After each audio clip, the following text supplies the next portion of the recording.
the Harrier vertical takeoff and landing attack fighter.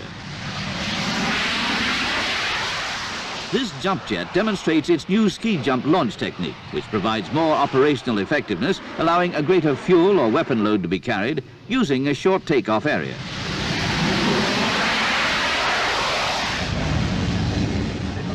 A new sight, the delta shape of France's Mirage 2000, at once graceful and deadly.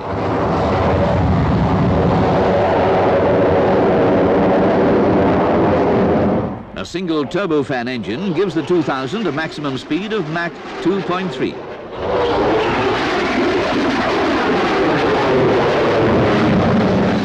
Showing its versatility by taking off on grass, the Jaguar tactical twin-jet Striker trainer.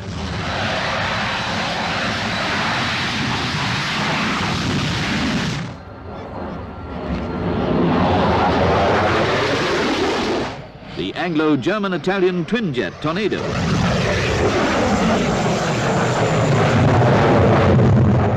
The swing wing allows the Tornado to take off and land on relatively restricted spaces. Farnborough flies on, spectacular, breathtaking, always packed with surprises. Magnificent, the greatest air show on Earth.